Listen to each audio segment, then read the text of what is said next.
Good. Okay, so good evening again. Also, maybe let us know where you are tuning in from. Where in the UK are you at the moment? We also like to have that information. So, who am I? About now so this is an old, I need to update it now. This is, well, over 10 years, could mean 15, 20 years ago. I came into the UK for a master's in human resource management. Now, it was challenging, as most of you can relate to, trying to integrate into the system, into UK, into corporate UK can be challenging. So it was a struggle for me after I completed my master's in human resource management. I wanted to get into the HR space, but it was difficult here in the UK because everyone kept saying you needed a UK based, you need UK experience. And so I did everything, right? I started from going to my children's school to listen to children read, and that was part of the experience. And that's one of the things I'm going to talk about. You can get experience from anywhere, especially if you're just trying to build that UK-based experience. So it doesn't only have to be that you're going to this corporate, big organization, as it were. It could be anywhere. So I started from volunteering at school. My children, they were young then. That was it. I went into teaching assistant. I did NVQ level 3. Because I wanted to try teaching, to get into teaching when it was hard to get into HR because of the HR laws in the UK. There are lots that you need to learn. But at the time, I needed to get a job. Okay, so I did that. I did teaching, customer service, and you name it, just to gain the experience and to integrate into the system. But it was really challenging until I started talking to people. So that's another thing I'm going to also encourage, that you put yourself out, that you ask, that you socialize. Don't stay in your house, especially if you have just relocated. It can be lonely if you're alone, or if you're just maybe a single parent, or maybe it's just your immediate family that you know. It's advisable that you talk to people, you go out as best as you can go. If you have a church, if you're a person of faith, look for a church, because that's how you integrate into the system, and you start asking questions and you start talking to people and saying, let people know your situation and what you're looking for. So it was at a party, I think. I was talking to somebody and I said, wow, it's so hard. But they had been into the UK, I think, a year or 2 years before I did. And I said, I did my master's, I'm trying to get a proper job, it's so hard, blah, blah. And the person said, oh, have you thought about making a career change? I said, not really. Well, I said, I've done this, I've done that. But the person said, you can go into tech. And I said, I don't think so, because I do not know how to write programming language, or I don't know any programming languages. I don't know how to code and all of that. And the person said, well, tech is beyond that. It's broader than that. We'll talk about that as well. So I said, okay, after a long time of pushing back, I eventually thought, let me start looking into it. Now, my husband at this time had gotten married after a few years, has been in tech. So I thought, oh, he's the one that is technical. I'm not technical. I don't know how to get into tech, blah, blah. But anyway, cutting the long story short, I started exploring, I started researching. So that's point two. Research is key. Point one is networking, socializing, putting yourself out, asking questions, going online to look for things. Just type whatsoever it is you're looking for, you will find a response. Something will come up. On Google, type. So I started looking at, okay, how can one get into tech with my background in HR, and the little things that I've done. So I started looking at, the person said, why don't you look at business analysis? I found out that business analysis is actually not doesn't require programming. It doesn't require the knowledge of programming. And there is project management, there is product management, there's UX, UI design. There's so many areas within the tech field that do not really require a knowledge or certification or whatnot in programming or coding. And that was an eye opener for me.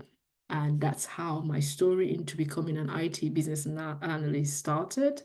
And then I found out that, oh, I could actually relate with some of the modules and I think the techniques that a business analyst will require to do the job. And that made it quite, somewhat easy for me. And I started exploring business analysis. And to cut the long story short, I was able to break into business analysis. Now, I struggled, to be honest, to figure out how to position myself. I didn't want to have to start from entry level. I didn't want to, start from earning 20 something K and all of that because I felt like I had, experience from back home and I had my MSc, so I just needed to find a way how to position myself. That's something I'm going to talk about in day two. Strategic positioning is very key. Okay, so I didn't know how to package the skills that I had, the experience that I had, even from back home, from whether it is educational or even career, professional experience and knowledge. It's important that you know how to position it regardless of where you're coming from. And that positioning is very key. And that was something that I was lacking and I didn't know how to. So I tried different things. Again, still talking to people, but I soon found out how to do this. I soon was able to develop a strategy to say, okay, I can leverage my transferable skills. Again, we'll talk about that a bit more in on day two. How do you pick up the skills that you have from back home, from wherever it is that you're coming from? It might be a field that is different to tech, of course. How are you able to say, okay, let me look at the skills that I have, the experience that I have that is relevant to this new path that I want to explore. So it is something that you have to be intentional about. You have to sit down, you have to put pen to paper, you have to research and say, okay, for product management, I know some of you fill the forms and we asked you a question about your area of interest. There is a lot of data scientists, data analysts, project managers, IT, business analysts, UX, UI designers. I think a few software developers, so all of you have mentioned your area of interest. So it's important that you do the research to say, in order for me to get into this part that I'm exploring, what is needed? What are the requirements? What are the prerequisites? What are the skills that are relevant? And then you now say, okay, based on this research that I've done, I've seen that for me to become a business analyst, I need these particular type of skills. I need to understand what requirements engineering entails. This is one of the things that you need as a business analyst, and a few things that you need to do. Please meet yourself as soon as you join. So you need to do that research. You need to find out what is needed. Now, after you have found out what is required in order for you to get into a data analyst position or role, then you now look at it again and say, okay, what do I have? What skills do I have currently? One thing that I find a lot of people, maybe for example, you've relocated, and I talk to people a lot, and people say, oh, someone says, I came 2 years ago, I came 3 years ago, I was a banker, I have 10 years banking experience, I have 12 years customer service, and all of that. And I say, okay, so what sort of skills did you pick up? What skills do you have? Sometimes people start scratching their heads because a lot of times people spend 10, 12, 15 years going through different jobs and not really taking stock of the skills that you have developed. Now, these skills do not only have to be hard skills, they could be soft skills, they could be communication skills, they could be even client relationship management, they could be stakeholder management, they could, it could be anything that you would have picked up as a banker in Africa, in Nigeria, for example. You may have even picked up some hard skills. You may know how to use some banking softwares that you have done, you have used over 10, 12, 15 years. So you need to sit Only down. now after 6. Excuse me, can you please mute yourself? Well, it's not time for prayer. Only Sorry about that. It's going to disrupt the recording. So these skills, as I'm talking now, we're going to do this exercise in a few minutes.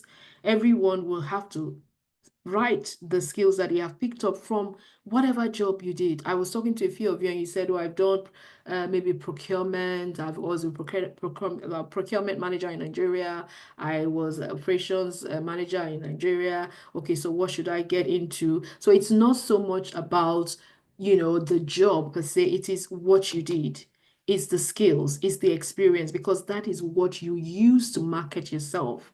That is what you use to package yourself again, because some of this, until you are able to identify that, oh, I picked up, I know how, I have the skills, as a customer salesperson. And what is a skill? Write it down.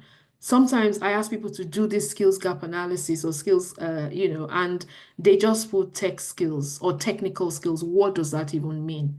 So you need to break it down. You need to be specific about it. The reason for that is so that you can now use that to compare that with what it is that is required for this new path that you're looking for. Because you can't put it on your CV and just say tech skills. Nobody's going to understand what it means because that is quite broad. So today's exercise is about researching. There will be a template that will be dropped in the chat. You will click on that and you will do this exercise that I'm talking about. So this skills gap analysis I'm talking is something that people need to start with because a lot of people, if of course you have been on a particular role for 10, 12 years, you may not have even, maybe your CV is like back, is dated. And if like they asked you now, okay, what would you say are your strengths and your weaknesses from a skills perspective? You might like, I think, and all of that because people just go with the flow, just go with emotion, and you don't really actually sit down to think about what you have developed in terms of experience, in terms of knowledge, in terms of skills. So that is what we're going to be doing today.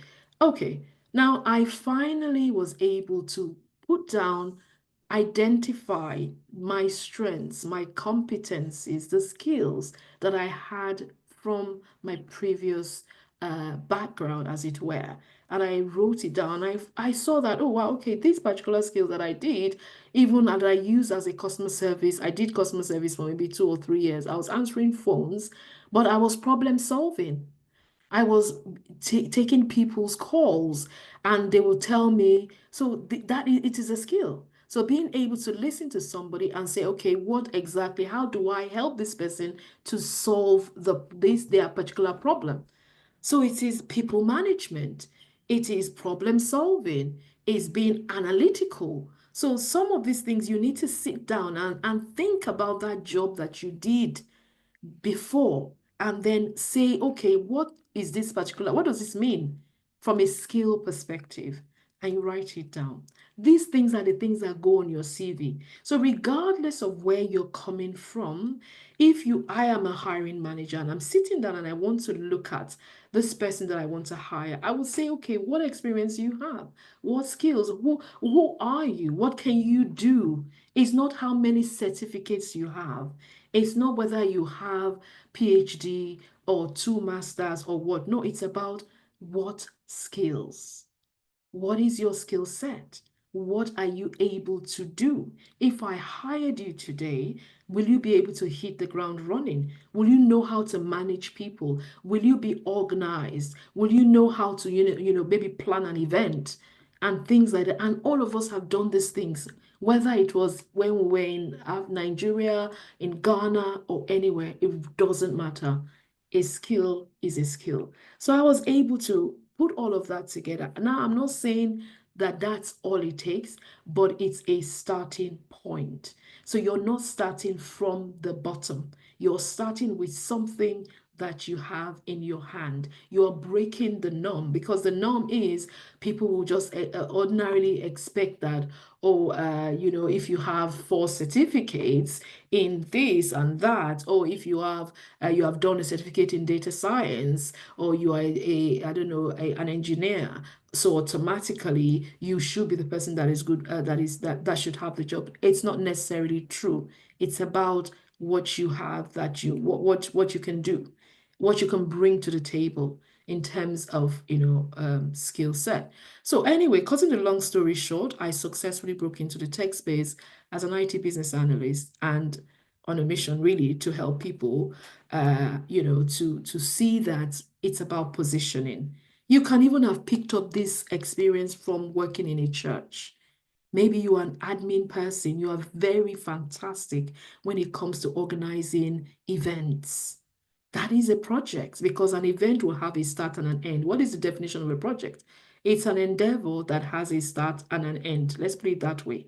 Something that you have a start date and an end date. It's not something that goes on forever.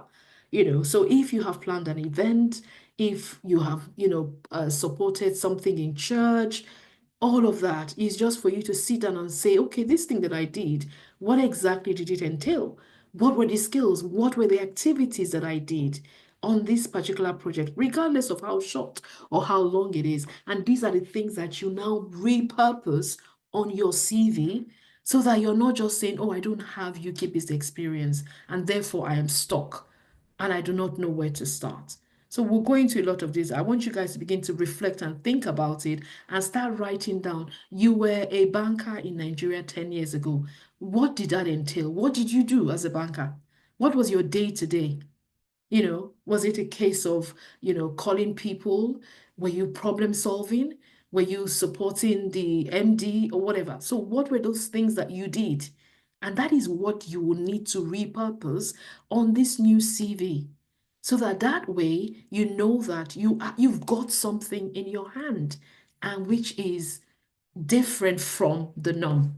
Okay, so anyway, that's my story, and I had to go through everything that most people that I talk to today that have gone through. They're like, "Oh, I've tried this, I've done care, I've done that," and I didn't do care, but I did customer service, I did teaching assistant, and all of that. But until I was able to say, okay, you know what, I have something, I have developed something over time.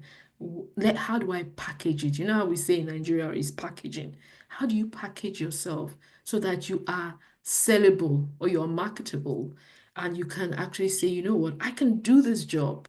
I have managed projects. They may be even projects for NGOs.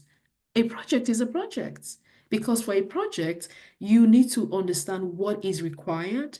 What is the budget for that project? How much do you need? What is the timeline for that project? What are the what do you call it, equipments? What are the activities? Is there venue required? All of these things are things that a project manager would do. So in case you're hearing project management and you're like, oh goodness, I have not done this before, I don't think I can. So start thinking, have you managed a project? Have you managed an event? Have you done something before back home? Start writing it down and say, okay, what exactly did I do? And it's about how you sell yourself, whether it's on your CV or whether you are faced, you have an interview and you are brought before a hiring manager. How are you able to market yourself? How are you able to say, I am a person of value? I can bring value to your organization if you give me a chance because I have done this before. Or even as a mother, you are managing the home. You are planning every month. This is what we will spend on this, on that, on that. You might say that, oh, can I say these things at an interview? Yes. And I'm telling you because this is firsthand. I've seen experiences where people have, gone through an interview and they say, okay, let's forget about what you have on your CV. Tell us a bit about, someone said to herself, I think she was I don't want to call her name, but she was going for a project management position and she had been a teacher for some time. So talked about the fact that being a teacher means she knows how to organize. She's very organized, and she writes, she prepares for meeting, sorry, her, what do you call it? Teaching notes, and she plans for all of that. So all of that and these skills, she believes she can bring on, she can transfer these skills into project management, even though she had been in teaching for 7 years. And she threw in the fact that I'm a mother of three. And these things, again, require certain skill sets and experience, which I can say successfully I have done. So being organized is something that I can definitely bring to the table. So I'm really trying to demystify the whole, oh, you have to have, worked in Facebook or Apple and the big tech companies and all of these big organizations for you to say, okay, I have a UK based experience or I have relevant experience. So you now need to think outside the box. You now need to begin to look inwards. So rather than starting from a place of, I don't have, you start from, I have something. I have something to start. So all that I need is the remaining that I need to build on top of what I have, rather than saying, oh, I'm stuck because I don't think I have enough. People join training, they do short courses, but they just say, okay, is that enough for me to start putting out my CV, especially because you see these job adverts, they'll tell you that you must have 5 years and all those years of experience. And then that puts people off and they get stuck. The point here is you can look back and how do you position these skills and experience that you have developed over time that can go on your CV as what is required. Then you now say, okay, what are the other things that I need to add onto it in order for me to be ready to be marketable or to get myself out there? Day two, we'll talk a little bit about that. Okay, so I hope people you are beginning to think. Please get your notes and begin to write and begin to think about, or if you have a CV, pull it out and say, okay, what are the skills I have? Because we're going to go research shortly so that you can do the skills gap analysis that I've been talking about. That's what we're going to do today. And we will also share the PDF so you can have this, you'd have this document as well, which I'm going to walk through. So you can go away. Day two, we'll start day two by looking at the research that you have done. We'll have maybe breakouts, maybe for a few minutes, so we can hear one-on-one, some of your experiences, and we can start beginning to look at how can you position yourself, and then what are the gaps? Because of course there will be some gaps. And for the gaps, what do you need to do to plug those gaps in order for you to be prepared to break in 2025? Any questions? Please pop it in the chat. And I would like to welcome Faith just to inspire most of you here because that's our success story, but she'll talk about it now. She joined one of our Getting into Tech workshops, uh, uh, 20, I think it was, you remind me, I 2021. think 2021, and eventually joined our program. And today, Faith is a business analyst, driving her first offer. I think she had three offers or two offers, and she had to pick and choose. But I'll just invite Faith just to encourage you to see that it is possible. Someone has done it before, also migrated from Africa, from Nigeria to be precise, came into the UK, and within a couple of, short space of time, she was able to integrate and break into tech. Just to tell you that she did it, therefore you can, and it's very possible. So, Faith, thank you for coming and always willing to share. If you are here, if you're ready, please go ahead and just share your story with us. Thank you. Hi, everyone. Good evening. My name is Faith Omofuma. I'm a mother of three from Nigeria.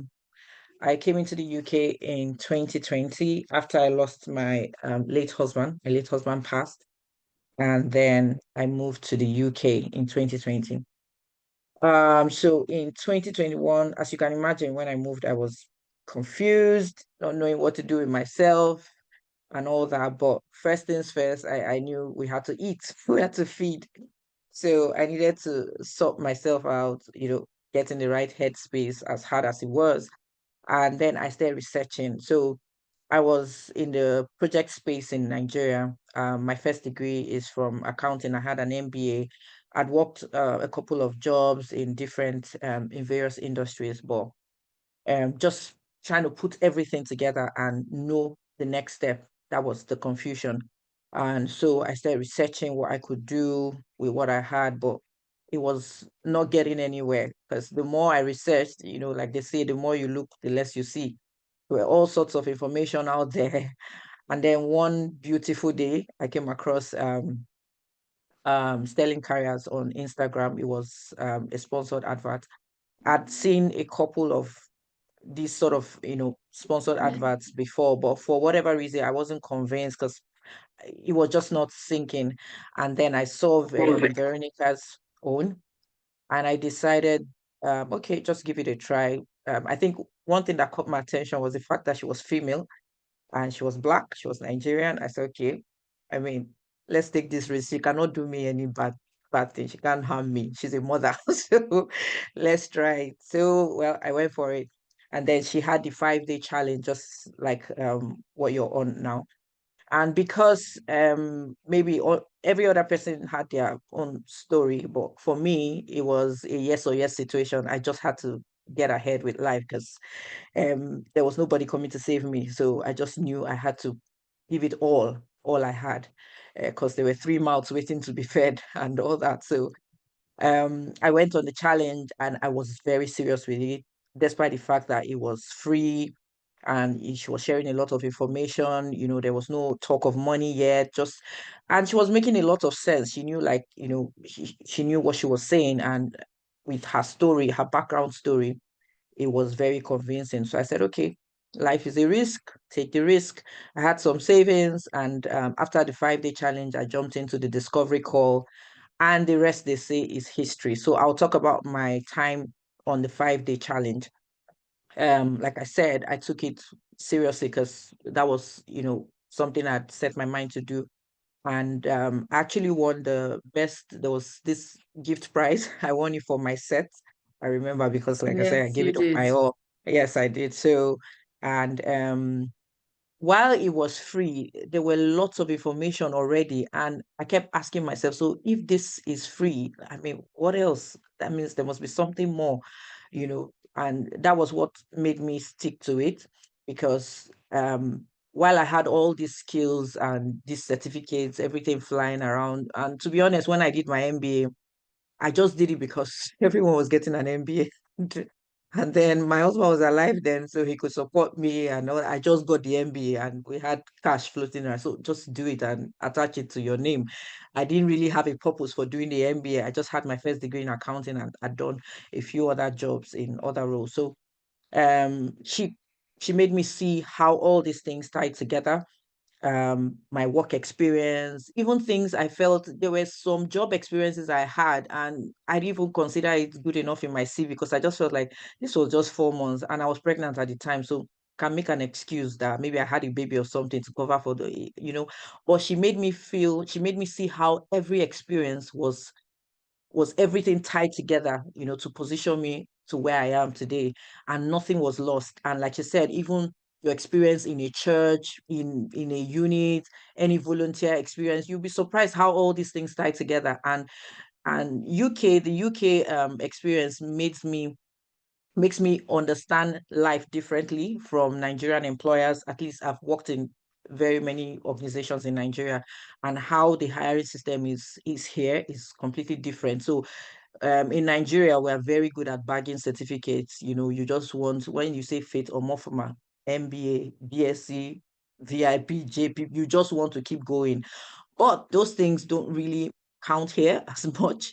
They want to see what you can do, what can you offer. If they put you in front of a system, if they give you the job, what can you bring to the table? That's what they're interested in.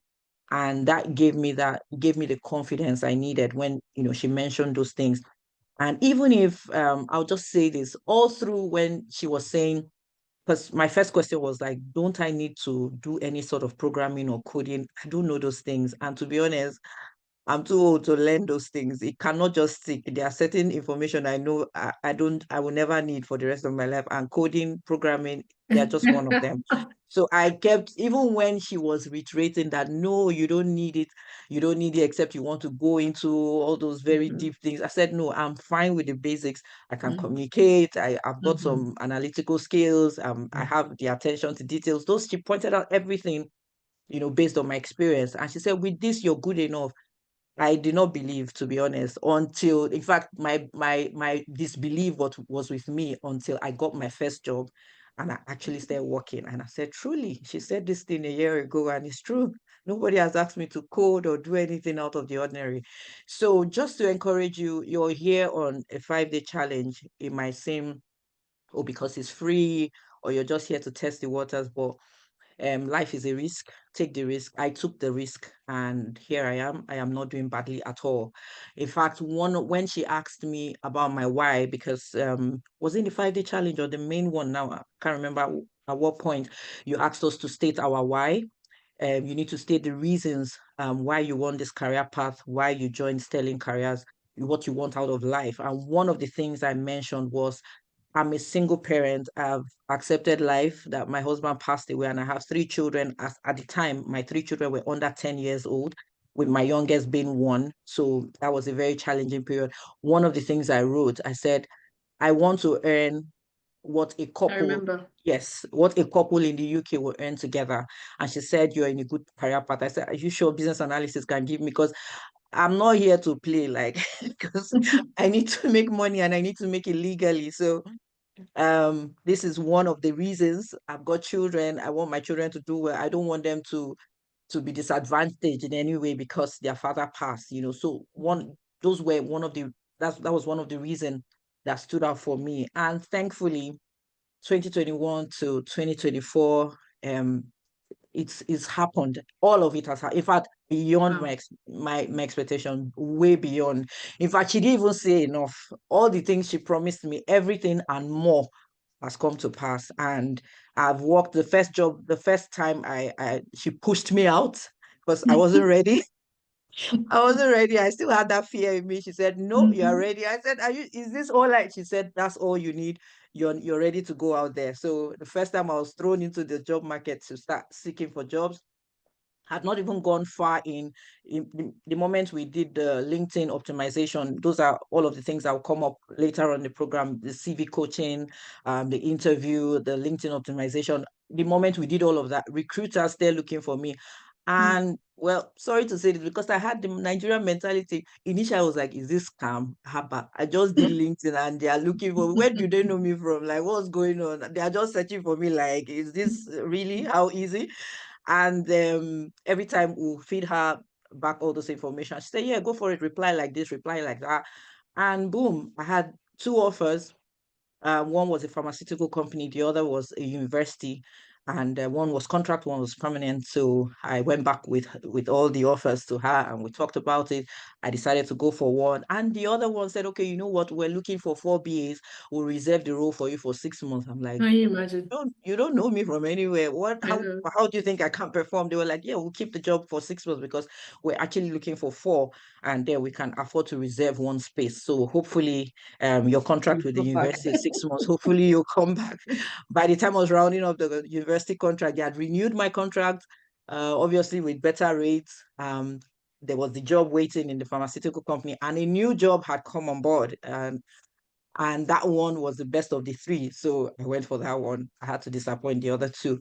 So, but basically, what I'm trying to say is it may seem like nothing today, but this is me 3 years down the line.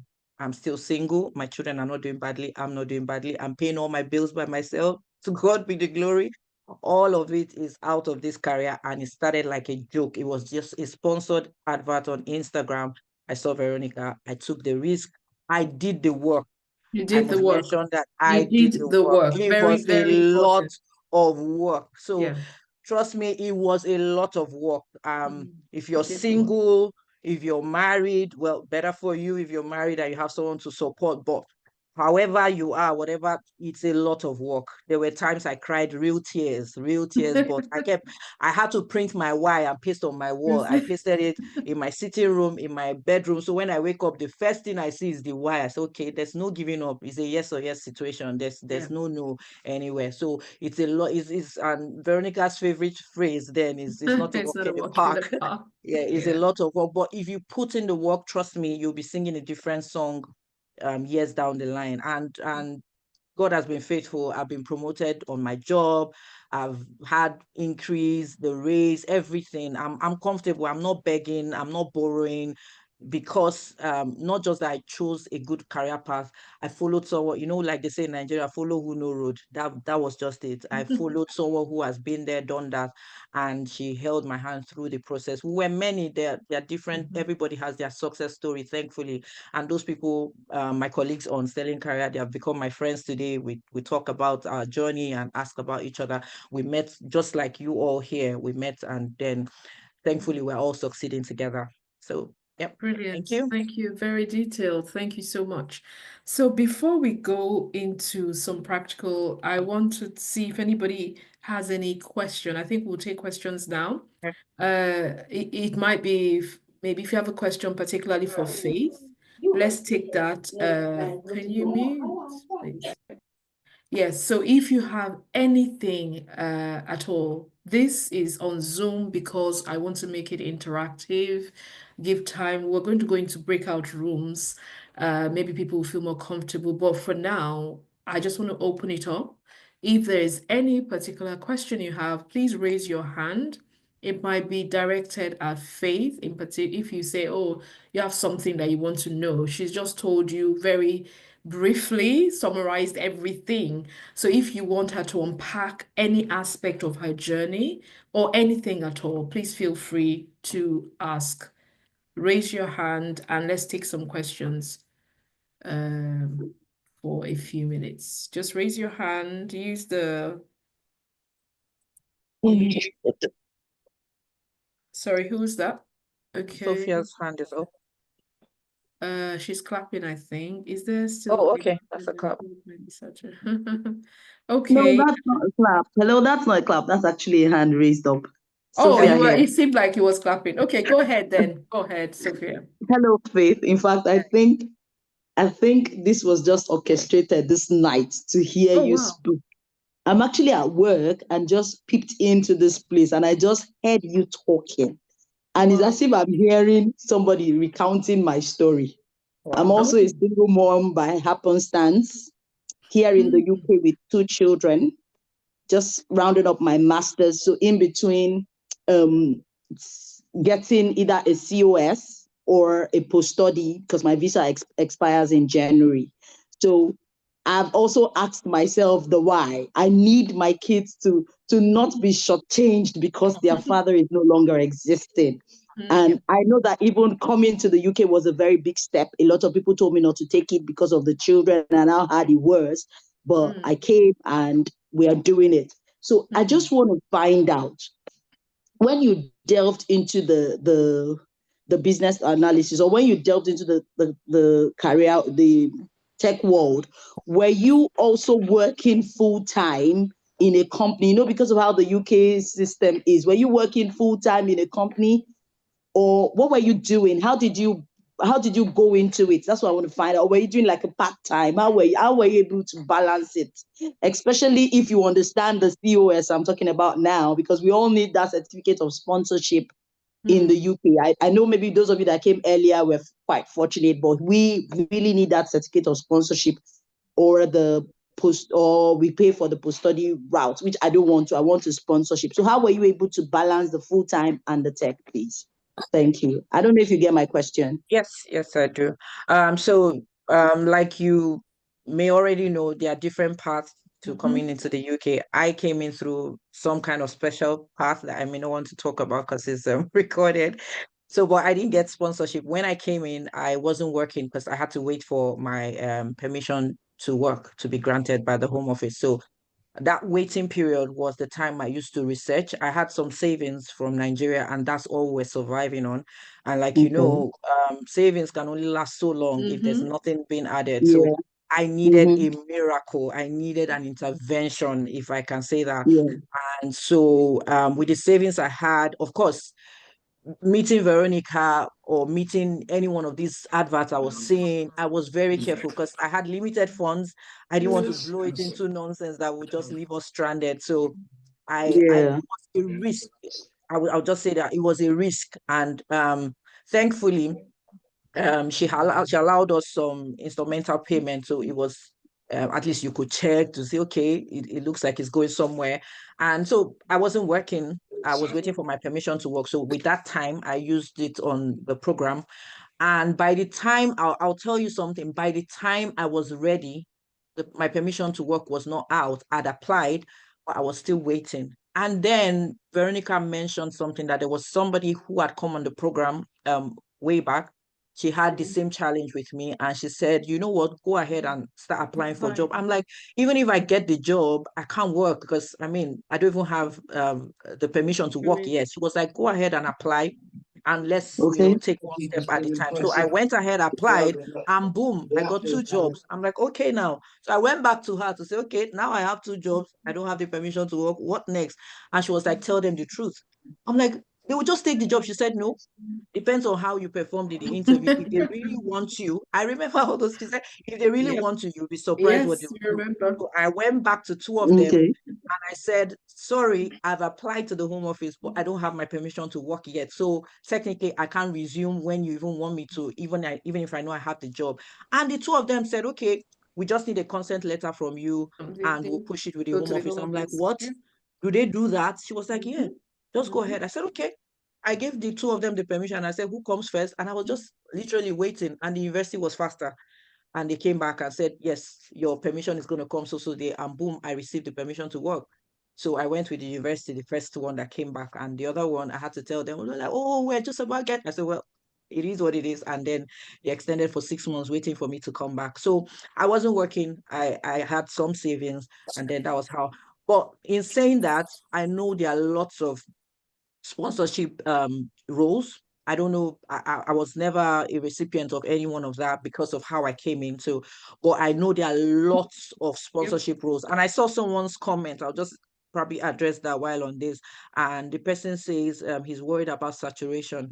I'll Mm. tell you something. Mhm.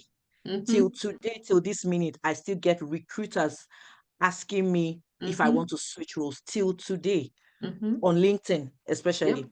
I still Yep. get, and I know it's LinkedIn because I have LinkedIn on my phone. I don't Indeed, I'm not sure if they have an app yet, but for the few times I've been on Indeed, I have to sign on their website. But unlike LinkedIn, I have the app. So I see notifications, high faith, we have this role, both Mhm. contract role, permanent role, hybrid, on site, remote, all sorts are still available. I just Yep. think is your mindset. Forget what is happening, forget what people are saying. Yeah, what people are All saying. Yeah. sorts of things for Yeah. content creation. Those people are making their money, they are doing their job. So we don't blame them. They are saying what they need to say for you to hear, and keep clicking, and then it worries you, and then you sign on to their page and keep hearing all those things they have to say. All those things are lies. The market is not saturated. People are getting There are jobs every jobs. There day. are jobs. Even me that I'm already employed, they are still looking for me, but there's only Mhm. so much I can do. So it's not saturated at all. Sophie, I Good. hope I answered your question. Sophia, still Yes. on. Yeah. Okay. I wanted to quickly add to that yes, I see it's interesting Yes, that yes, you've answered, but we'll talk it that. So it was easy. Yeah, so Faith, yes, she was, but she had her hands full. She was busy, and I think you were also were you studying for something? Because I know you always had, yeah, you had one thing or the other, and she was juggling kids and all of that. So I wanted to talk about the COS or sponsorship and all of that. Now, yes, it is required, but Faith has actually recounted when she came and said, "Oh, I don't have work." I said, When we get to that bridge, we will cross it." Because a lot of people will say, "Oh, I don't have it yet," and then they hold back. They're stuck. They don't try. They don't, put themselves out. They don't start applying for the jobs. So I said to her, because I had seen that from previous experience, a few people who, I said, start applying. When you get the role and they feel they are able to say, okay, this person, we want the person. And in fact, that happened to me a long time. The Home Office allows for organizations, all they need is your consent, like they ask for Faith. That's why I went to her and I said, let them go ahead. And it's simple. There's a form that Yeah. they'll just fill that form Mhm. just to confirm that your papers are with the Home Office and is being processed Yeah. regardless. And that's all that organization needs. So that's a different Mhm. path. But for the sponsorship one, I have seen people get jobs via sponsorship.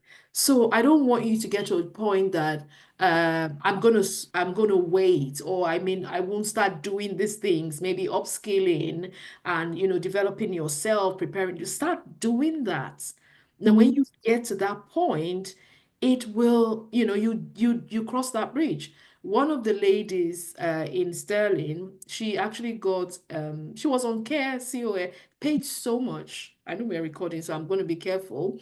But got a COS, but didn't even have any shifts, I think, from what I understood. But I told her, don't stop applying. She wanted to get into the NHS. Don't start applying. She started applying for management openings. And would you believe that she eventually got into the NHS as a project manager, and they applied for a sponsorship immediately. I mean, I think the week that they gave her the offer. And today, I don't know how she's been able to change. I'm not a lawyer, so I'm not even going to talk about that, how you switch and all of that. But I know that these things exist. So that's why, again, one of the things I'm going to be encouraging is researching, is going online, go to gov.uk. What is the current policy? What is, because the UK government is changing all the time. There's the economy is up and down, and depending on what's happening, they would decide to change policies here and there. So you can't just, rely only on hearsay that somebody said the market is saturated. Somebody said they're not giving sponsorship. Somebody, please don't do that. Do your research for yourself.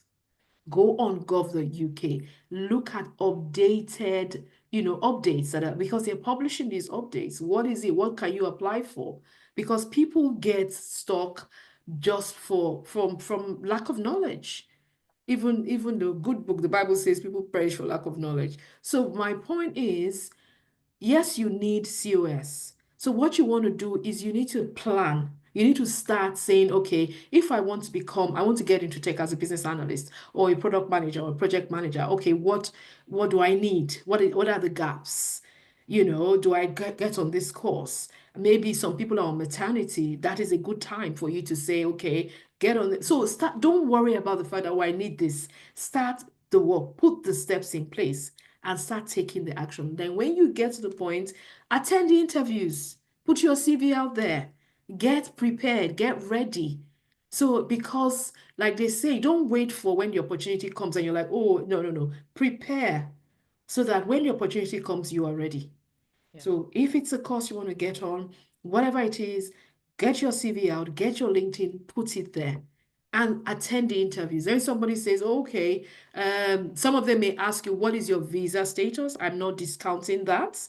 They may ask you that. Don't lie. Like, we don't tell lies. We don't encourage that. Say it as it is. If that job is yours, they will tell, and there's so many stories of different people who have said, oh, I just told them that this was the situation, and they will say, okay, we'll come back to you. They will go back and see what they can do. They will do their own findings. They might even consult with the Home Office and come back. And if you have been able to sell yourself well, look at Faith, they kept the job for 6 months. I know she was telling me, I was like, what did you say to these people that is making them? So the point I'm saying, I'm trying to emphasize here is the fact that don't wait until that point. So when your COS, or when you're, maybe if you're even on study and you need post-study, and maybe you said you don't want to go that route, you want to get certificate of sponsorship, pace yourself. I finish at this time. Okay, between the time in fact, some people that came to Sterling were doing their masters, doing and going through the training, so that by the time they finish, they would have gotten the experience, they would have worked on the projects and everything. And it's just a case of, okay, now I'm ready, and you go. So you can do it, you can juggle, you can do it concurrently. It's challenging. It's not a walk in the park, like I would always say, but it is work. But the point is, don't wait and say, okay, until when you have a month or 2 months before the time that you require COS, that's when you now start getting on the training or all of that. No, but all of us know we know our timetable. What your plans are. So that's why you've got to be intentional. That's why you've got to plan and pace yourself. A lot of people that have joined Sterling have said, oh, I'm graduating in 3 months or in 4 months' time, so I want to start the program now, so that by the time I'm, writing my dissertation, I would almost be finishing with the program. And so I can then, start applying for jobs, so that it actually aligns with when I finish my study then I can now apply for the job. And when they ask you, okay, I require sponsorship. Another thing I also say is apply for jobs that will give, they are there. Some of them will tell you they will give sponsorship. So Yeah. you've got to be very intentional. And all of these things come with is work. Like I say, applying for a job sometimes is work in itself. But what I'm trying to say is it's very possible. We have stories, we have people who have gone through. I remember Kemi, I think she finished and eventually got a job with sponsorship in a I think in the same university actually that she finished from. I got into business analysis and stuff like that. The point is, it's possible. It's just about planning. It's just about being intentional and not waiting till the last minute. And again, knowing what you have that you can leverage already. Faith had done, like she said, had done some, projects in Nigeria. So being able to repackage all of that, and then you now say, okay, what are the gaps that I need to fill? And how much, what's the duration that I have for me to start putting these steps in place so that I am ready? Some people say, oh, I'm on maternity now. I said, it's a good time, to get onto the program. So by the time you finish, you now know. So I can see a lot of questions and hands. So let's take that. I hope that was helpful. Mumbi, before we go into the today's actual exercise. Thanks a lot, Faith, for that. Thank you. Mumbi, I can see your hand. Do you want to unmute and ask your question? Yes. And we'll look at the questions in the chat anyway. So if you want to pop it there, go ahead. Yes. So thank you very much, Veronica, especially for something you emphasized with what you said, that it is possible. Of course, Yes. the responsibility is on the individual to put in the work, but Yeah. having access to information, especially when you're an immigrant, I think really opens your eyes to see what is available to you. So I have a question for Faith, and this is, I'm sure it looks differently for everyone, but how much time did you have to invest into the training part, learning the specific skills? And yeah, and then after you did that, like how long did it take until you felt ready to start applying for jobs and opportunities? Okay, so I joined the hybrid. Um, then in my set, we had the hybrid. So hybrid was the project management and business analysis together, or you could do the project management alone, or you could do the business analysis alone. So because I had project experience and I was switching to business analysis, I didn't know much about business analysis, but I joined the hybrid because I wanted to see what both of them are like and then decide along the way which one I would settle for. So I joined the hybrid program, and I think it was 4 months, if I'm correct, about 4 months. So we started with the transferable skills, knowing the transferable skills, your whys, mindset coaching. Then we had a bit of theory, and then we had the practical, which was like the main thing where you do it yourself. And the project I worked on one of the projects was GDPR compliance. The first job I got was GDPR remediation in the university.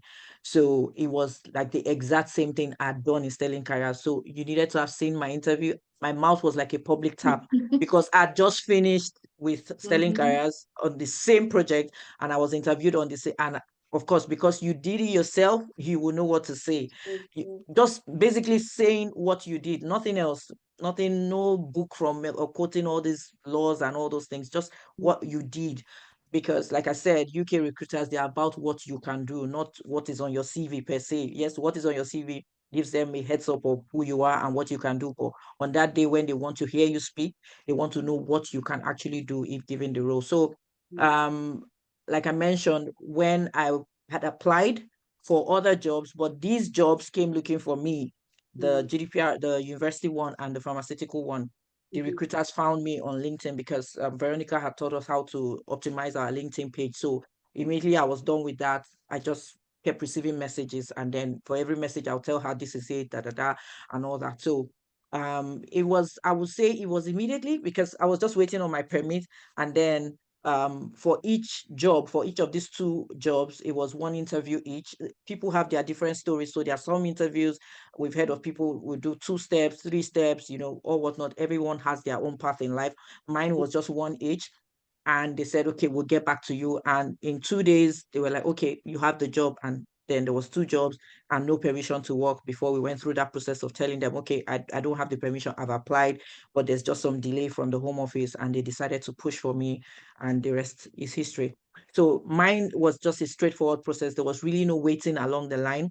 Immediately I was done with the program with SCL, that's Telling Careers, and then the CV coaching, the interview prep, and boom, I was thrown out the market. I'm always saying thrown out because Veronica will not wait for you to be ready. I'm sorry. Yep. You probably get to that point, she will push you out. Mhm. So I think I saw a question about if I was ready. No, there was never a time I was ready. I was afraid Yeah. all through, all through.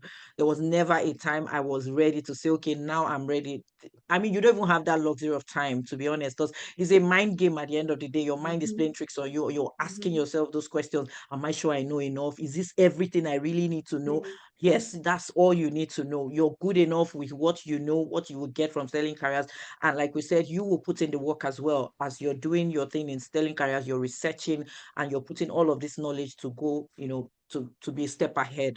And yeah, so basically there was no waiting game for me. It was just, that's my own story. That's Everybody your has their journey, own path. Yeah, exactly. that's my Everyone's journey. different. Everyone Yeah. is different. Yeah. Yeah. So Mumbi, let me quickly say that, yeah, for Faith, Faith was like, she was hot, like hers was, she had her offers immediately. I think you were still almost rounding up the project when I said start Yeah. applying and Yes, yours that came apply. in. Now, Yeah. Faith, but there were others that took a bit longer because there was somebody else that took, a few months after the program. She had rejections. Somebody was asking, of course you will have rejections. I had lots of rejections when I started back in the days. So you will not be everybody's cup of tea. So sometimes it may not be because you don't have the prerequisite what is required. It might just some people might just not like you. That okay, and this person, it could be anything, and rejections are part of life. So the fact that so this particular person I'm referring, a few of the people, that have been through the same program like Faith went through with us, had some rejections. But I kept saying to them, there's no giving up. It's no retreat, no surrender, like Oludele would say. So they keep going. You keep applying and saying, why did I get this rejection? I would say, go back to the drawing board and try to analyze, ask for feedback. So yes, you will get, oh, sorry, you haven't been successful this time. Some of them is even via email. Some may not even respond to you, but you keep going. So I think there are a few, this person, maybe I would have invited him. He had close to like 10 interviews. No, no, no. It's like, there's no giving up. Okay, what could I do better? Is it my presentation? Is it the way I articulate my points? It could be anything. But the point is, you've got to tell, like Faith said, it's a mindset thing. You have to tell yourself, this thing is possible. I'm going to get it. Yes, you got to know now. It's not the end of the world. What can you learn from it? How can you improve yourself? And you go again until you are able to get that yes. So there will be rejections, and it's part of life, just to say that. The person who was asking how long it took Faith. Now our programs will last for about 6 months. Some people, as they're finishing, like Faith, immediately getting the offers, but some people may be interviewing. It could take 6 weeks, 8 weeks. Some might even take longer. It could be different for different reasons. And some people might feel like, okay, I finished now. I'm not quite ready because I have different, commitments. And I say to them, don't wait for a perfect time because there will never be a perfect time. And the fact that you have this commitment doesn't mean that the jobs will be waiting. So while you're doing what you're doing, keep applying. Keep applying for the jobs and keep attending the interviews because as you attend the interviews, you're practicing your speaking, you're practicing your communication because interviews is about being able to communicate. You might be the best in terms of the person who knows how to do the job. You might have all the technical know-how, but if you're not able to articulate well, if you're not able to sell yourself well, you may not get the job. And that comes with practice. It comes with doing more. It comes with, okay, this one I didn't do very well. So what can I do to improve or to be better? Remember how I say to you guys, I say stand in front of the mirror and practice. Record yourself. How do you come across? So all of these things again, is still a skill. you know. But the point, to Mumbi's point, the thing is, it varies. But our programs will technically around for last for around 6 months, and we now give additional 2 weeks these days. Sorry, 2 months just for as your interview. You still stay on, you know, and you join what we call the KSS. We have what we call a knowledge sharing sessions and CV clinic. So some people might have interviews and they bring it to the CV clinic. And we go through, you know, to say, okay, how do you prepare for this interview and all of that until they get a job, you know, and so some people may take longer, some, you know, but averagely we will say but being on a 6 months program and giving yourself maybe a 1 month, 2 months tolerance period, you know, it should be enough for you to actually get out there, and you will not feel 100% ready. It doesn't exist to say, oh yes, even if I spend 12 months, I will be ready. No, it's here. It's all a mindset thing, okay? Right. Because of time, I hope that helps, Mumbi. So does one background affect the switching to, does one's background? So no, I have a science background and I've been design switch tech.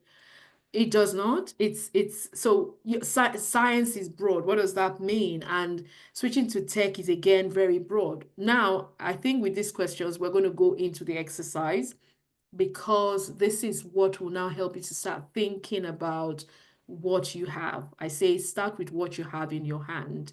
What is your background? What skills do you have? What experience do you have? What knowledge have you acquired over time? What even certifications do you have? So all of these things, you need to bring them together. So your background does not have anything. It doesn't affect, you know, I told you I did a master's in human resource management and I got into IT business analysis. And we've had a few teachers in our midst who have done teaching 7, 8 years and they went into project management or business analysis. We have some profs, PhD holders that have come, you know, gone onto the program and they've switched into project management. So your background has nothing. It's about, you know, being able to leverage what you know, skills that are relevant. Okay, so science is what sort of science? Science is broad. What is that specifically? The reason why you've got to be specific is so that you can say, okay, as I've done this, what have I gained? What do I have? What am I knowledgeable about? What do I have in terms of skills and experience that I can say, okay, I know how to do this thing. Then again, you need to identify that area in tech that you want to get into. That is also very important because you can't say tech generally. No, I always say be laser focused, be intentional, because that again will save time. It will now help you to say, okay, I'm streamlining everything I'm doing so that I'm going to focus and put all my attention and everything into this path. And you find that the journey will be quicker than if you're just like everywhere and anything goes. Okay. So that's that. Background has nothing to do. Again, please, how much does it? Yeah, we'll talk about that. How can steering career be of? Yeah, we'll talk about that. Secure a role in Scrum, we'll talk about that. Thank you for your responses. Okay, thank you, Mumbi. So we're going to go into some exercises. Now, I hope you've got your laptops, you've got your phone, and I am going to quickly share something and I want everyone to do this. Faith, like she said, she attended one of these challenges and she was on the top because she was doing everything. I remember you know, when we say go onto your LinkedIn, make these changes, take a screenshot, put it in then we're doing this in a Facebook group. So we'll ask that, you know, you drop it in that group. But now I just thought, let's do this. I think it's easier. It's more, you know, it will be a bit more interactive. We can hear you, we can see you and all of that. So Faith was exemplary. So she did everything. And all I can say is just do what we ask you to do and be intentional and have the right mindset. Don't start doubting now that, all these things, are you sure they will work? It will not work for you if you are thinking like that. Okay, so let's get into, I'm gonna turn my camera off and I will share something that I want you to do right now. And I just want to encourage everyone to do that. Day two, we'll do some more stuff as well. So give me 1 minute.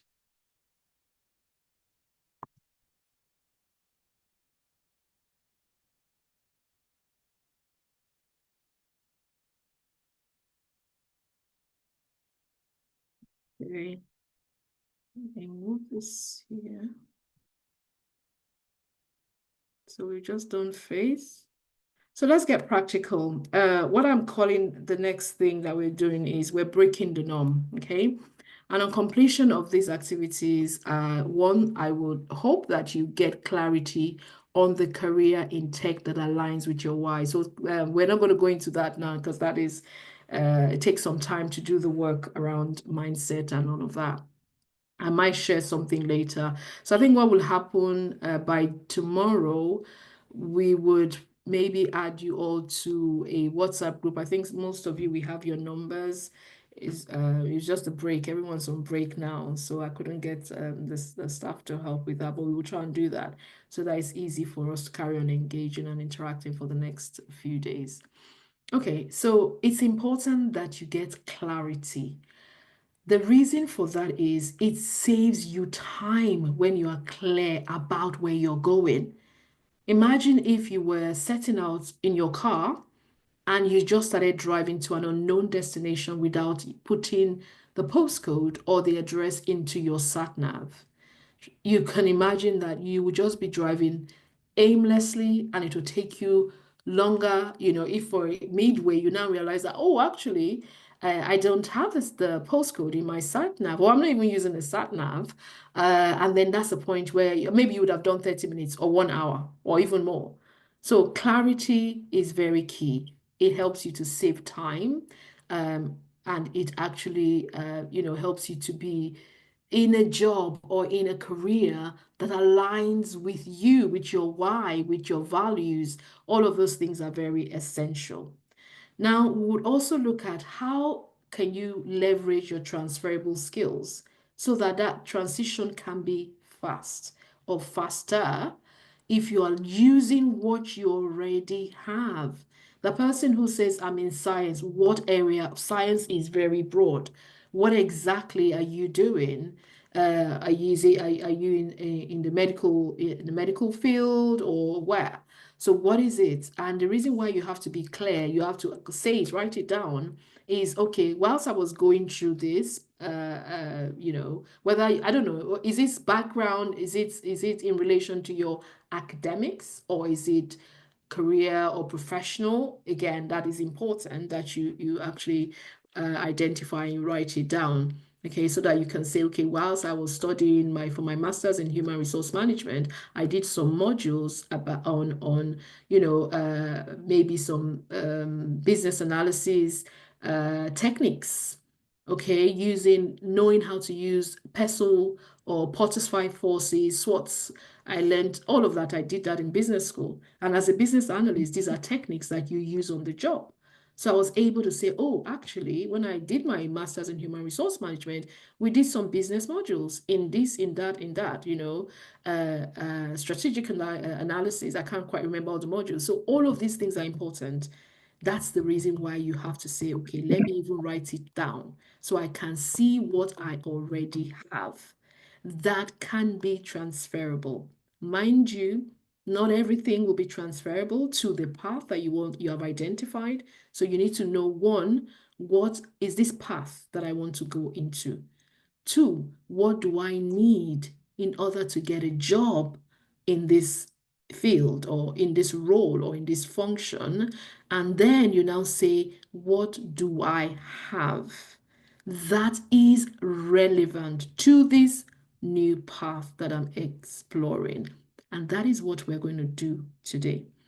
Now, how you position yourself we've been talking about positioning, making the connections. Faith was talking about the fact that people are still reaching out to her on LinkedIn just because she optimized her LinkedIn. And that for a fact is something we emphasize again within the Sterling Academy. Your LinkedIn has to be optimized because some people have gotten jobs without applying. We were talking about this a few weeks ago where People say, oh, the market is saturated, they've been applying for jobs. And I'm saying, okay, it's because jobs are happening through the back door, through referrals. And it's a fact. They talk about the hidden job market, but that's not to say that some of these jobs that are there are not, reachable. They are. But again, positioning yourself on LinkedIn is key, is important. Every day, or maybe you can say, oh, I'm experienced and all of that, but people will jump into your DM if they see that your profile has what they're looking for. So optimizing day two, we're going to talk about that. Optimizing your LinkedIn is important. Someone will say, "Oh, I see you have this skill. Oh, I see you've been a banker. You have done banking, regardless of whether it's banking in Nigeria, it really doesn't matter. Banking in Ghana, banking in Sierra Leone, it doesn't matter because there are certain things that you would have built up as a banker that will cut across geographies. So all of these things, you've got to showcase it. Don't let anybody tell you that, oh, your 15, 12 years of being a customer success manager in Nigeria, it will not count here. It's a lie. It's about positioning. It's about packaging, let's put it that way. Okay. And a lot of these things, you put yourself out there. Your LinkedIn, your CV, all of these things are like your shop front.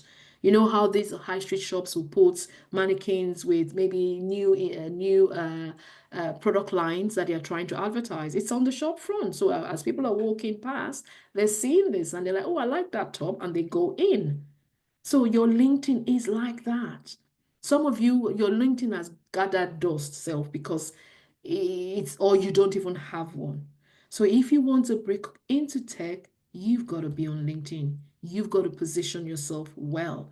You've got to make these connections. You've got to be in these communities. And there's so many of them we'll talk about in day two. 85% of jobs are filled via networking. Now, this is insights from LinkedIn. Maybe it's a bit dated to tell you that it probably has even gone higher. These days, organizations will rather look internally or look within their network. I still get that where someone is like, oh, I'm trying to fill a position for a project manager or a product manager. Do you have any CVs to send to me? My boss from years back will ask me. I'm like, oh, no, okay, I'll have a look around because they are saving cost. It costs them more to go through the recruitment agencies. So they would rather just say, oh, do I have somebody within my network that knows somebody who knows somebody that has the requisite skills and experience and all the things that we're looking for. Oh, send me a CV. I've gotten people jobs just from coffee chats. Oh, my boss then was like, oh, I said, oh yeah, I have 3 CVs and I'll send them to you. Look at it. But again, it's not automatic because you have to be ready again for that opportunity. So even though I got like 3 of these guys on contracts paying them 400 a day as project managers and co back in the days, there was still somebody who I sent his CV, but he didn't perform. He couldn't interview well. My point here is that networking is super important. So you can't stay in your house and watch telly and look and stay. It's not going to happen. It's either you are on LinkedIn, you are in these communities, you are asking, you are talking to the people that are in the field that you want to get into. Even if you're on LinkedIn, what is your LinkedIn connection like? You want to become a product manager. How many product managers have you connected with on LinkedIn? How many organizations that have jobs, that have been advertised, even if they don't have openings now, they would have advertised jobs. We'll do a lot in tomorrow. I will show you how you can search for hiring managers, recruiters for certain areas that you're looking for. Now, some of them will have openings, some may not. The fact that somebody doesn't have an opening now, but has advertised for that role before, there is a chance that they might have openings in the future. So those sort of people should be within your network, your connection. So you connect. And I can't imagine somebody who wants to break into tech and you are on LinkedIn and you have 100 and something. You're joking. I'm sorry. It's a numbers game. So the networking is very key.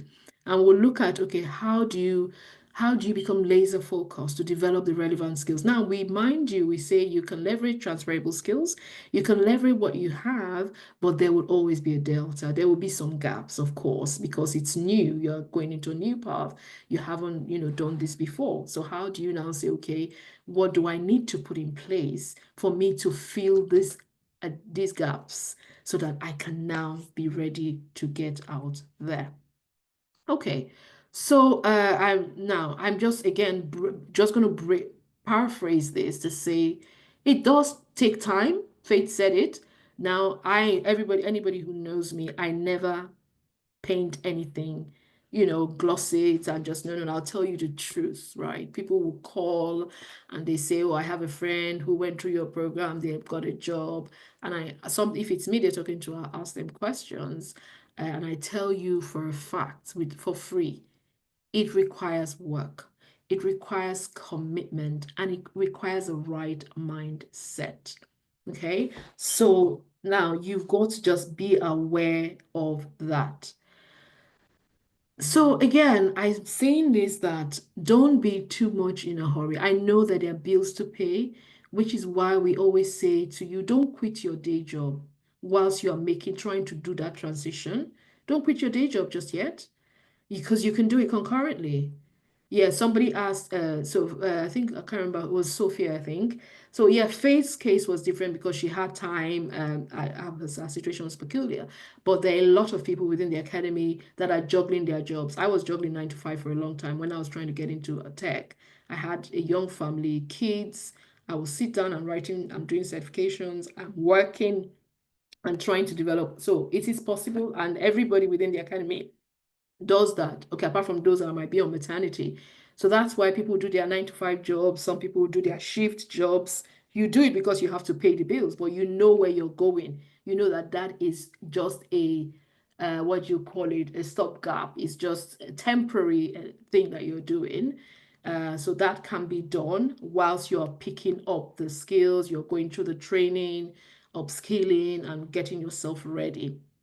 Now, what I'm saying, what I'm referring to about what I say breaking the norm, I hope we're still recording. Yes, we are. Okay, I say that you don't start with asking the questions, what am I good at? Or what do I have experience in? So that is flipping it on its head now. So you can look at it from both ends, right? Yes, what experience do I have? What do I have from Nigeria, from Sierra Leone, from wherever, Poland, whatsoever you've come from. Yeah, that is important. But again, you can also you can change the approach and say, right, yes, I don't have enough. Maybe I have just something minimal that is not, but you can also tell yourself that, yes, I can break the norm. I can be in a position to get into this new path that I want to get into. It's just that you have to be ready to put the work in. So the reason why I say let's break the norm, because when you talk to people, they're like, oh, I don't have this. I think I was in the group, the WhatsApp group from Blomel, and I think somebody asked a question, which was brilliant, by the way. I commend you, because you're not sitting down and just remaining in your head. You're putting yourself out there and you're asking the questions. This UK experience thing holds a lot of people back, right? So you might just say, okay, this is all I'm good at. This is what I've done. I've only done, in fact, we have some people who were business owners. Somebody was just a caterer, never worked before. And she was like, that's all I have. I said, okay, even as a caterer, you're an entrepreneur, and you have skills. I said, as an entrepreneur, yes, you've been doing your catering business for 5 years. Do you just wake up and everything happens? No. You plan, you sit down and you do your costing, your budget, and you are able, if you have staff, you're able to manage them. What do you think? That is all project management. That's part of it. So I remember when she was going for an interview, I said, apart from anything else, you want to tell them that you're an entrepreneur and you have run a business for 5 years. Yes, working from your home, but you know how to plan, you know how to be organized, you know how to stock when you need to restock, to stock your food items and all of that. And you know how to plan, I mean, you've been doing this for 5 years. So I said, sell that to them. She was applying for a project manager role. And I said, that again, there are skills that you already have that you can transfer into project management. She says, oh, wow, I didn't even think about it that way. I said, there you go. So never let anybody tell you that, oh, yes, what you did in Nigeria doesn't count. It's not true. But you need to be intentional. You need to sit down. So we're going to break all of those, normal, traditional things that you hear about. That's the point here. And what I want you to do now is we want to do some research. We want to do what we call skills gap analysis, and that's where we end for today. The things that you're going to do now is you want to, so this is what I want you to do. Now, I'm going to put a link in the chat. I want you to click on that, and it will take you to an Excel sheet. Now, what you will be doing again is to identify if any of you here has, I think we have it somewhere. I think some of you that fill the forms, you indicated your area of interest, which is fine. I won't call names, but we have that sheet. But what I want you to do is maybe based on what you have heard somebody talk about, or maybe you've come across somebody has said, oh, project management, someone has said do business analysis, somebody has said data analysis. Now, those of you who filled the forms, we didn't ask you why you picked those areas or identify those areas as your area of interest. Some of you might say, oh, because maybe of my current background, or because a friend said that would be a good idea. It could be anything, really does not matter. So what I would like you to do is to identify two. Select only two desired area of interest. Now, the most exciting and engaging, or again, it might be, I want to play safe and say, and based on what you have done before. I've been talking about event management, event planning, banking, customer service. I don't know, it could be any of these things that you can say, or teaching, that you can say, oh, I can relate to this. And because of that, I think I will be interested in project management, or I think I'll be interested in business analysis, or I think I'll be interested in product management. Somebody asked about cybersecurity, data science. It could be any of these areas. What I want you to do is to select two. So right now, I'm going to ask you to type in the chat, mention, say A, what one area of interest, B, another area of interest. Everybody put that in the chat for me, and just tell me in the chat two areas, desired areas of interest in the tech space that you have heard about or you have done some research about. Put that in the chat for me. Now, again, I put a note there. I say you don't need to have a background in these areas. You don't need to have a background in these areas at all, but we're still exploring, okay?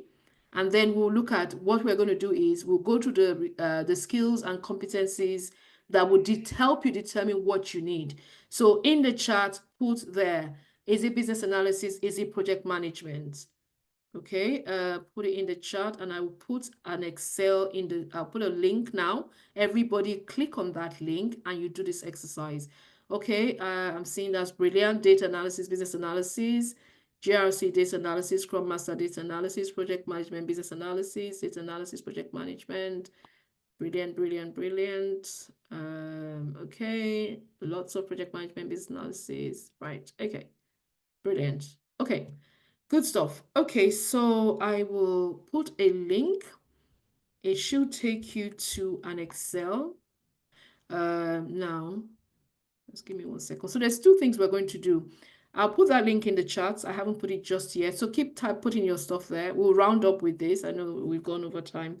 I'll put a link in the chat. It takes you to a workbook. It's an Excel sheet, which you will open and you will save it. It's a template, so don't write in the template. You save a copy, put your name as your copy, and you will do the exercise. Tomorrow we'll look at it. Now, what I want you to do is to be able to say, what are the skills that you have on one column? I'll walk you through shortly. What are the skills that you have? You put it in one column, and then the two selected areas that you have indicated now, you put one as option 1 and the second one as option 2. Then the next thing you would do, I'll put another link in the chat. You will go on to LinkedIn Career Explorer. LinkedIn Career Explorer will take you into LinkedIn. And what you will now do is you will copy option 1, career path, into that. And it will tell you the skills. What do you require as a business analyst? What do you require as a project manager? And you copy that into your sheet. So what I'm going to do is I'll stop sharing so that we can do that exercise. Give me 1 second. But you can put all your responses in the chat. So I will put that, and any other questions, you can go ahead and put it there. So where is that? So this is the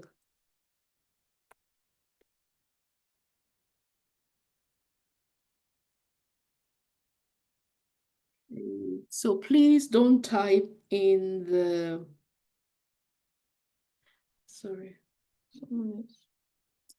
Don't type in the template, okay? I will just put that in the chat. Make your copy, okay?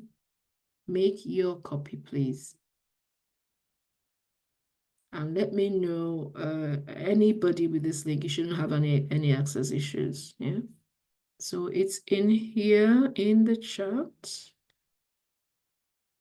Put that here. Please click, once you have clicked on it, give me a thumbs up that you have it. So it's in the chat. So make a copy. So what we are doing now, we're doing a skills gap analysis. Okay, and that's the reason you do that to gain clarity. Remember, I said that number one thing is clarity that you require. So you would see, let me quickly walk you through so that in case you have any questions. I will share that again. I can see some of you are on the sheet. That's brilliant. Okay. So that I hope you can see. Yes, you can. So once you land on the sheet, you come to File and make a copy. Click on Make a Copy and put your name. So it's yours. Don't write in the template. So go to File, make a copy. You make a copy here and you put your name and you do make a copy, okay? So once you have done that, can you see my screen? I hope you guys can see my screen. Yes, you can, right? Okay. Just, yeah, brilliant. Good. Okay, good stuff. I can see those of you who are giving you a thumbs up. That's great. So make a copy. So what you want to do here, right? Don't worry so much about this. You want to come, so here, this is a sample. Again, just to give you an idea, you don't need to copy this. This is just somebody that did this. So what you'll be doing today as your exercise is here. What are my current skills, my core skills? Yes, you have done banking, customer service, even care, whatever it is you've done. An administrator, office admin, shop assistant, virtual assistant, whatsoever it is you've done. What you want to do is to say, okay, what did I do? What exactly was my day-to-day like? What was I doing? What skills would I have picked up? Was I problem solving? Was I attending to calls on over the phone? Was I a front office person? Which of course meant that I was talking to customers. Was I functioning in a customer facing role? Whatsoever, or as a banking officer, what was that? What were you doing? So you want to come here and write all the things that you were doing. So this person that says, oh, they did financial reporting, they were communicating with stakeholders, maybe they were managed control, I don't know, systems. The person says they have Excel skills, accounting software packages, and all of these things. They just put it there. So what you now want to do is career option 1. So all of you have indicated in the chat your option A and option B. What I want you to do is only do A and B. Keep it, streamlined. So you don't want too many, you don't want to have too many conflicting areas, because it just makes the work easier. So your career option 1. So if data analysis is your option 1, you come here and write data analyst skills. If option 2 was GRC or project manager or project management, you put that there. So 3 things. Column A, what you have done. Okay, so if, for example, you have done banking and you're like, oh, I'm not sure what, put it there, put as much as you can remember. Hopefully, when we come on tomorrow, we'll start with that. You can ask questions and we can brainstorm and say, okay, this is how you can go into breaking it down into actual skills developed over time. Okay, so that is very essential. Sometimes people just say, oh, technical. And I think I was reviewing those in the academy. I was like, technical skills, what is it? Break it down, okay? Then option 1 and option 2 are the new areas that you want to explore in tech. Is it you want to be a data analyst? You want to be a product manager? Put it here. Now, I will stop sharing this. So everybody, please, I want to know that you can access this sheet and you have made a copy and you are going to do this exercise. What you would do, what are they? Okay, we'll talk about that. Brilliant, good question.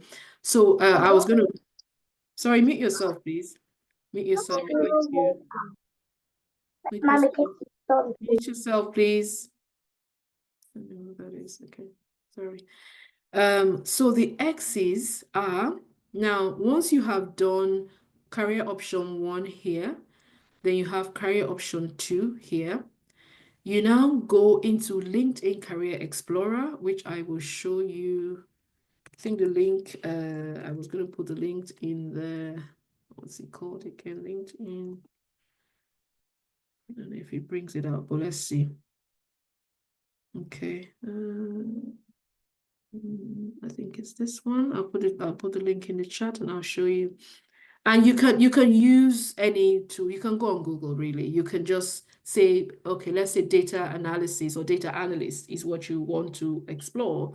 You just type it into, just type it out as a Google search and say skills required to become a data analyst as an example, okay?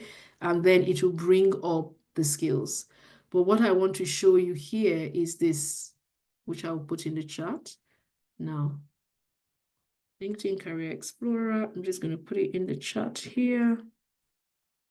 Everybody, make sure you're doing something, okay?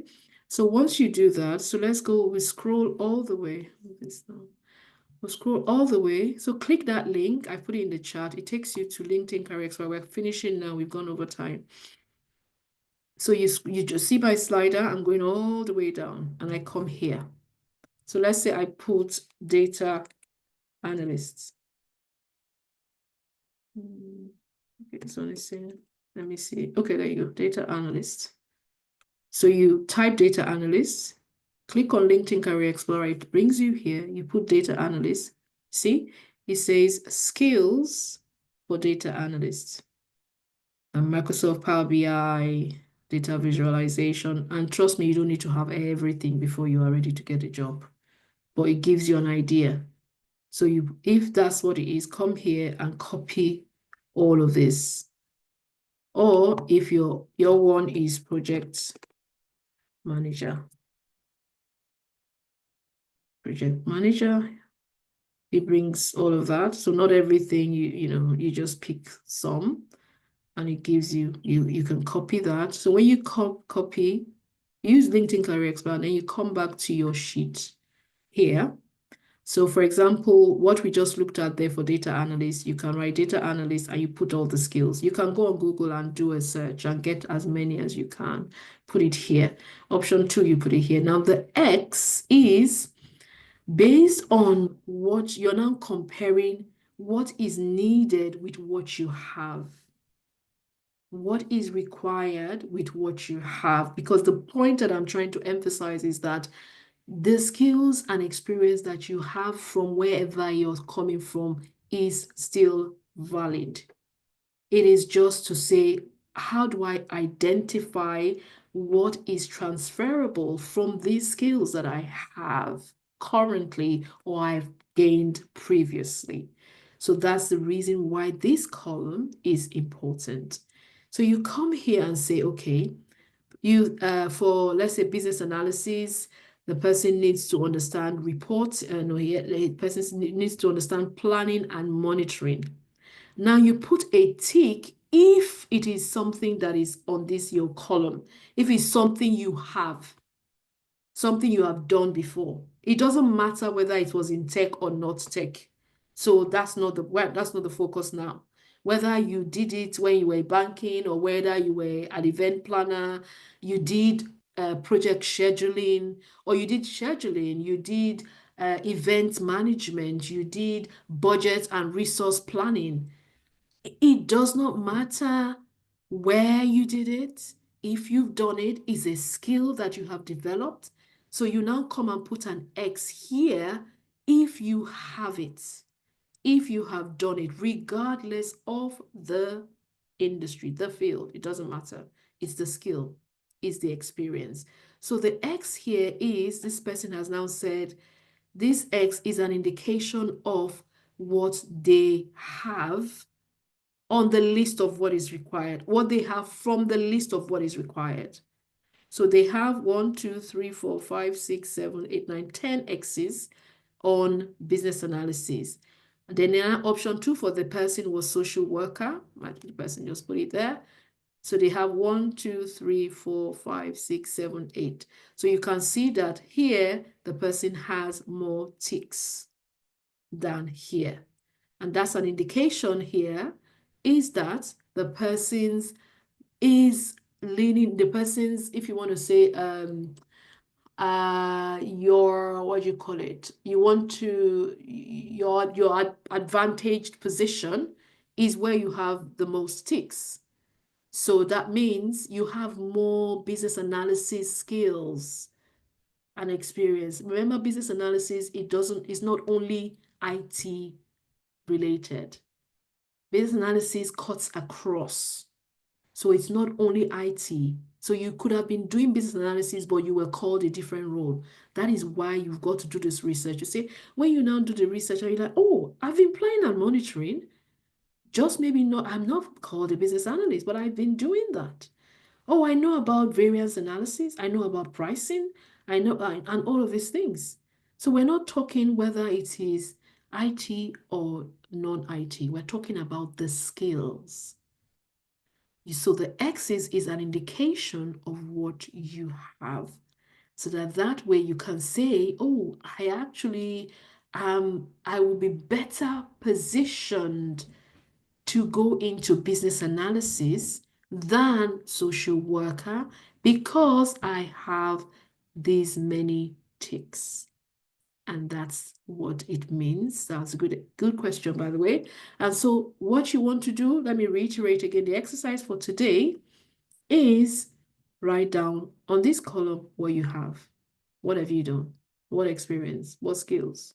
Whether it's even uni, whether you did it outside uni, whether you did those, you develop these skills and knowledge, put it there. Let's put it there. And then you now say, okay, your desired area in tech is BA and whatsoever option 2. You now do LinkedIn Career Explorer, or just do a Google search. Look for the actual role or the what do you call it? The career, skills are needed. Then you list as many as you can. So choose only 2. The exercise is 2 options, so it's easier for us to be laser focused. You do that and you write the skills, and then you come and put the ticks on the ones that you have. Then you now say, okay, total ticks for option 2, 8, total ticks for option 1, 10.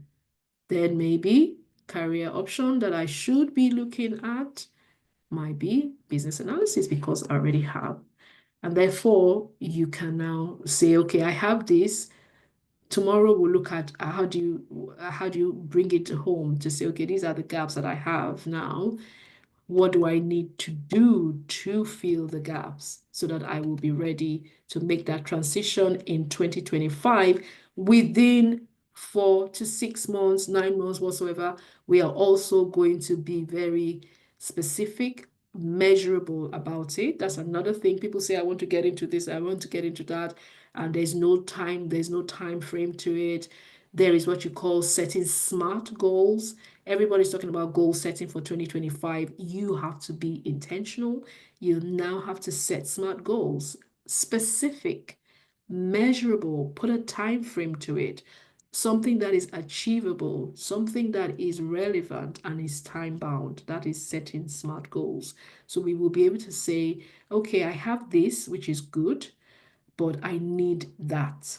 And for me to be able to, fill this one that I need, I probably might need 6 months on a program, or maybe even I want to be self-taught. I want to do it by myself, and you pace yourself, but you've got to put a time frame to it so that you are holding yourself accountable.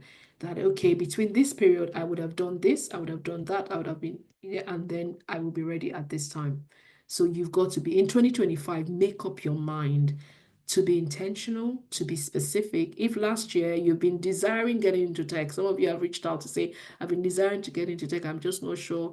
So a desire is not enough. You've got to move from that position of it being a desire to being more intentional about it. And that's where I'm going to leave it today. So let me take any questions you have. I hope everybody can. Yeah, so GRC, Google may not type it in that way. Okay, so for the search bar, you slide right, slide down. I can't see. Yeah, so slide all the way down. Slide all the way down. Use your slider on the right. You have to scroll down a little bit. Yeah, you have to scroll down a little bit. Scroll down. So the person asking about GRC, maybe let me see. I don't know. They may not put GRC. Let's try that. So it's not there. So maybe if we say governance,